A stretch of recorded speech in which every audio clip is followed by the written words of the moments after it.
अस्सलाम वालेकुम स्टूडेंट्स, आज हमारा टॉपिक है थर्मो रेगुलेशन। थर्मो रेगुलेशन के वर्ड पे अगर हम गौर करें तो ये दो वर्ड से बना है, यानी थर्मो और रेगुलेशन। थर्मो का मतलब है टेम्परेचर यानी हरारत, और इसके अलावा रेगुलेशन जो है ये मुनज़्ज़म करने को कहते हैं, बाकायदा बनाने को कहते हैं, या एक ख़ास तरतीब में जो है या एक ख़ास रेंज में लिमिट में रखने का नाम है। तो थर्मो रेगुलेशन जो है ये इंटरनल बॉडी टेम्परेचर के मेंटेन रखने का नाम है। इनको जो है टेम्परेचर को एक ख़ास लिमिट या हद में बरकरार रखने का नाम है। डिफिनीशन इस तरह है, the maintenance of body temperature by living organism is called thermo regulation. यानी तमाम जानदार जो है अपने जिस्मानी टेम्परेचर को, अपने बॉडी के टेम्परेचर को एक ख़ास लिमिट में रखते हैं, एक ख़ास हद में बरकरार रखते हैं। तो इसी सलाहियत को जो है हम थर्मो रेगुलेशन कहते हैं। लिखते हैं, internal body temperature can affect metabolism of body. Body temperature जो है हमारे जिस्म का जो टेम्परेचर है ये हमारे जिस्म के मेटाबॉलिज्म, मुख्तलिफ़ किस्म के रिएक्शंस जो होते हैं हमारे जिस्म में, उनके लिए बहुत ज़्यादा ज़रूरी होता है।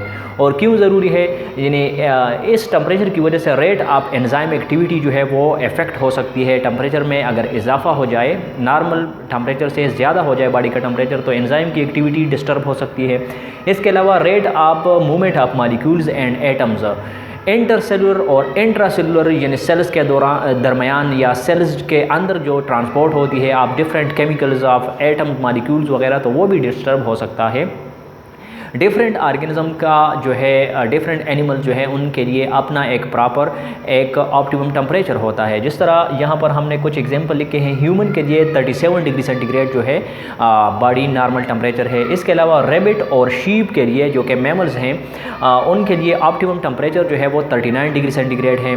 इसके अलावा चिकन जो है वो हमारे साथ, चिकन और बर्ड्स, देगर जो बर्ड्स हैं उनके बॉडी के टेम्परेचर निस्बतन ज़्यादा होते हैं और वो 41 डिग्री सेंटीग्रेड होते हैं। 40 to 41 डिग्री सेंटीग्रेड हमारे साथ होते हैं। तो ये डिफरेंट ऑर्गेनिज्म है, और जिस तरह डिफरेंट ऑर्गेनिज्म की फिजियोलॉजी और डिफरेंट स्ट्रक्चर वगैरह डिफरेंट होते हैं, लिहाजा उनके बॉडी टेम्परेचर भी जो है उनमें भी वेरिएशन है, डिफरेंट मौजूद है।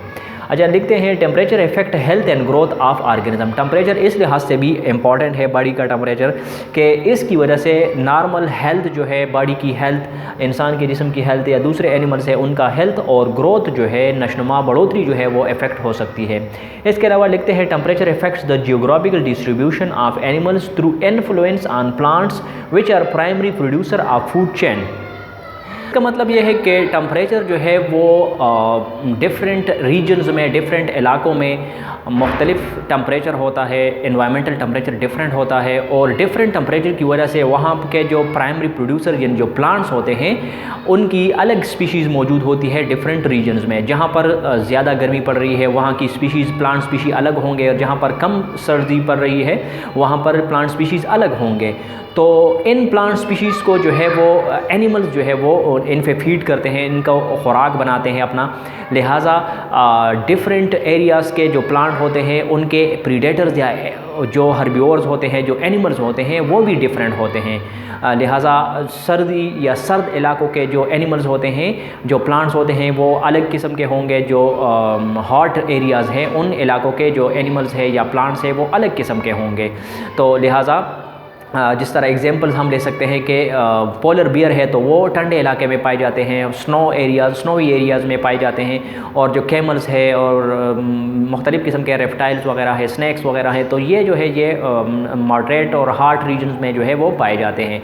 तो एक इलाके के एनिमल्स अगर आप दूसरे इलाके में ले जाएँ और हार्ट इलाके के एनिमल जो है वो कोल्ड एरिया में ले जाएँ और कोल्ड वाले हॉट एनवायरनमेंट के इलाके में ले आए, तो वो सर्वाइव नहीं कर पाएंगे, क्योंकि उनके लिए या तो फूड अवेलेबल नहीं होगा या दूसरे एनवायरमेंटल फैक्टर्स जो है, टेम्परेचर और दूसरी चीज़ें जो है उन पर इफेक्ट करेगी और वो उनकी डेथ काज हो सकती है। तो टेम्परेचर इस लिहाज से भी इम्पॉर्टेंट है। इसके अलावा हाइपरथर्मिया और हीट स्ट्रेस जो है, हाइपरथर्मिया का मतलब है हाइपरथर्मिया यानी इंक्रीज इन टेम्परेचर। तो ये जो है हीट स्ट्रेस का सबब बन सकता है, और इसकी वजह से ऑर्गेनिज्म के, एनिमल्स के ऑर्गन डैमेज हो सकते हैं और इवन उनकी डेथ काज हो सकती है। Classification of animals on the basis of maintaining their body temperature, यानी बॉडी टेम्परेचर के लिहाज से जो एनिमल्स है, डिफरेंट एनिमल्स है, वो अपने बॉडी की टेम्परेचर जो है वो किस तरह मेंटेन रखते हैं, कौन सी तरीके पर वो जो है अपना बॉडी टेम्परेचर जो है वो मेंटेन रखते हैं। तो इस लिहाज से एनिमल्स को जो है मुख्तलिफ ग्रुप्स में क्लासीफाई किया गया है। इसमें सबसे पहले नंबर पर हमारे साथ है होमियोथर्म्स। होमियोथर्म्स वो एनिमल्स हैं, animals with high stable core temperature. वो एनिमल्स जो अपने जिस्मानी जिनका इंटरनल जो कोर बॉडी टेम्परेचर होता है, यानी जो वाइटल आर्गन्स इनके इंटरनल बॉडी टेम्परेचर होता है, वहाँ पर जहाँ पर ये वाइटल आर्गन्स मौजूद होते हैं, इनके बॉडी का जो इंटरनल बॉडी टेम्परेचर है, जो core body temperature, core temperature कहलाता है, वो काफ़ी हद तक स्टेबल होता है। वो एनवायरनमेंट के साथ फ्लक्चुएशंस उसमें नहीं आती, वो जो है चेंज नहीं होता। यानी एक ह्यूमन बॉडी है, वो अगर विंटर सीज़न में आप जो है वो बाहर जो है temperature 10 degree centigrade 5 degree centigrade होगा, लेकिन आपके बॉडी का टेम्परेचर, इंटरनल बॉडी टेम्परेचर जो है वो एक ख़ास लिमिट में रहेगा, वो 37 और 38 डिग्री सेंटीग्रेड के दरमियान में जो है वो रहेगा। तो ये जो है ये कोर बॉडी टेम्परेचर होता है। ये कौन से एनिमल्स है? ये मैमल्स जिसमें ह्यूमन भी आता है, और बर्ड्स जो है वो ये अपने स्टेबल जो है हाई स्टेबल कोर टेम्परेचर, अपना इंटरनल बॉडी टेम्परेचर जो होता है वो बरकरार रखते हैं एक ख़ास लिमिट में। तो ये जो है होमियोथर्म्स कहलाते हैं। ऐसे एनिमल्स को जो है हम होमियोथर्म्स कहते हैं। इससे रिलेटेड जो है वो एक वर्ड है, एक टर्मिनोलॉजी है, जिनको हम एंडोटर्म्स कहते हैं। एंडोटर्म्स वो एनिमल्स है, the animals that generate much body heat through their fast metabolism. वो एनिमल्स जो अपने जिस्म के अंदर मेटाबॉलिज्म के ज़रिए, फास्ट मेटाबॉलिज्म के ज़रिए जो है वो अपना बॉडी हीट प्रोड्यूस करते हैं और अपने जो इंटरनल बॉडी टेम्परेचर है उनको बरकरार रखते हैं।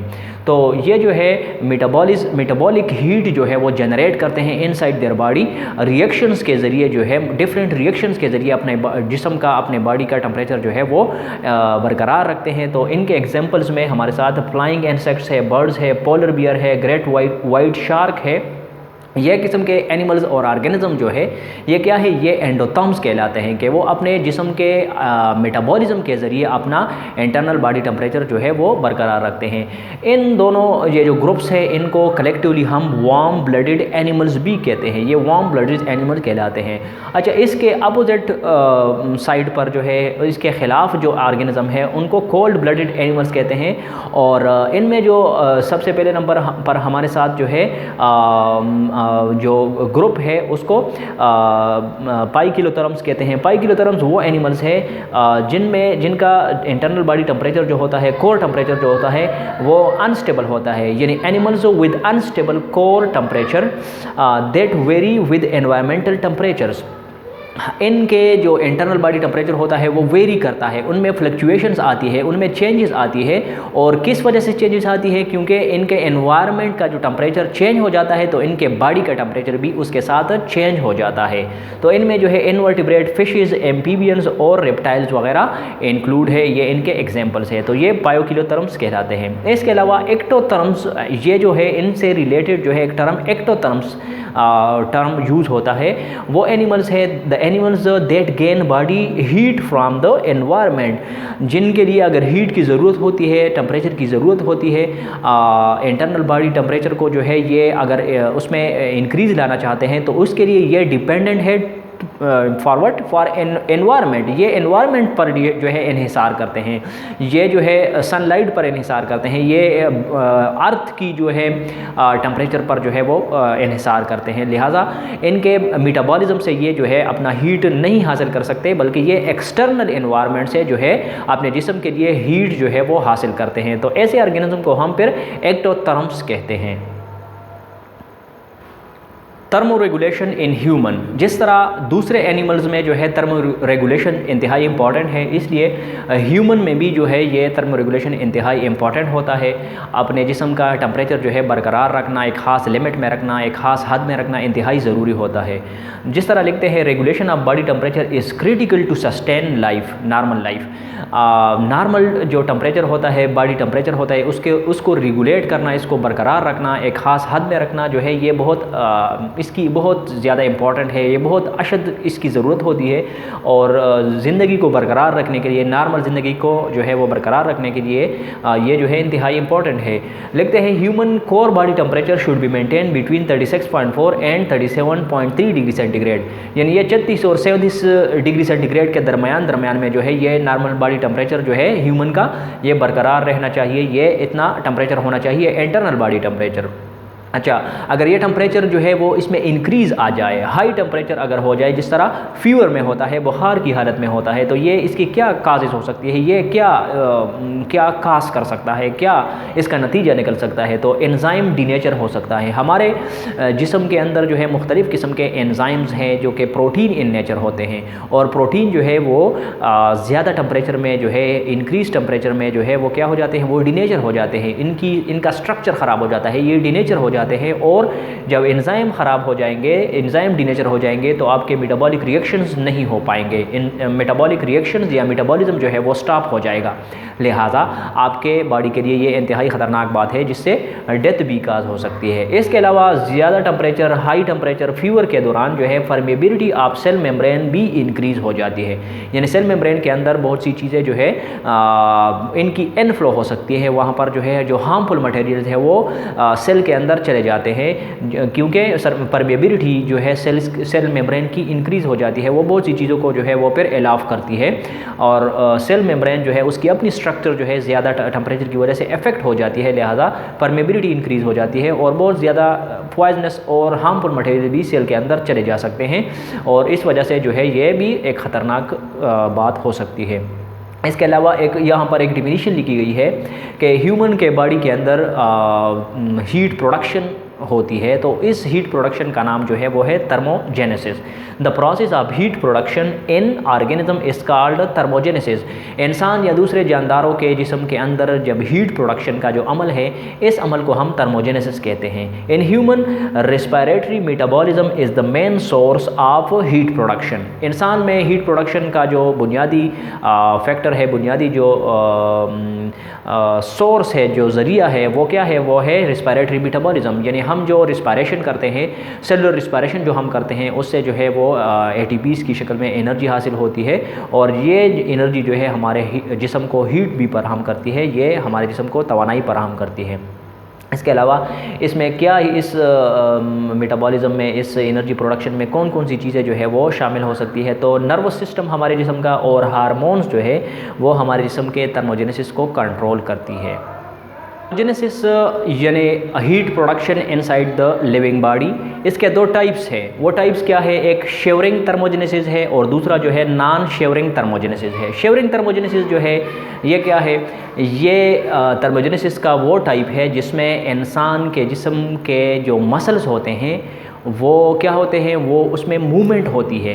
उन मसल्स में जो स्केलेटल मसल्स होते हैं वो इनवॉलंटरी, उनमें जो है वो मूवमेंट स्टार्ट हो जाती है, और वो जो है वो शिवरिंग स्टार्ट हो जाती है। शिवरिंग का मतलब है जिसमें कपकपी तारी होती है, वो जो है लरजना जो है वो जिस्म में स्टार्ट हो जाता है। जिस तरह दांत भी जो है वो बचते हैं बाद औक़ात, जब ज़्यादा सर्दी जो है इंसान को लग जाती है। तो लिखते हैं it involves repeated stimulation of voluntary skeletal muscles. जो वॉलंटरी मसल्स होते हैं, हमारे स्केलेटल मसल्स होते हैं, इनमें जो है वो गैर इरादी तौर पर जो है वो मूवमेंट स्टार्ट हो जाती है, और वो जो है वो कभी उसमें तारी हो जाती है, वो जो है लरसते हैं, मूवमेंट इन द मसल्स, और ये मोटर न्यूरॉन्स के ज़रिए जो है ये ब्रेन से ये पैगामात आते हैं, और उस मसल्स को जो है, उन मसल्स को जो है वो मूवमेंट दिलाते हैं। It increase muscular activity to produce heat in the body. जब मसल्स हरकत करते हैं तो इस वजह से बॉडी में हीट की प्रोडक्शन होती है। तो इस टाइप आप थर्मोजेनेसिस को जो है हम क्या कहते हैं, शिवरिंग थर्मोजेनेसिस कहते हैं, जिसमें मोटर न्यूरॉन्स आपके स्केलेटल मसल्स को मूवमेंट दिलाते हैं, और उस मूवमेंट आप मसल्स की वजह से इजाफी जो है हीट आपके बॉडी में जनरेट होती है। इसके अलावा नॉन शिवरिंग थर्मोजेनेसिस जो है ये एक दूसरा टाइप है, जिसमें जो है शिवरिंग या मसल मूवमेंट नहीं होता, बल्कि it is the heat production by high metabolic rate in the body. इसमें मेटाबॉलिज्म जो है इसका रेट इंक्रीज़ किया जाता है, और हाई मेटाबॉलिक रेट की वजह से जो है जिस्म में क्या होता है, एनर्जी प्रोडक्शन होती है।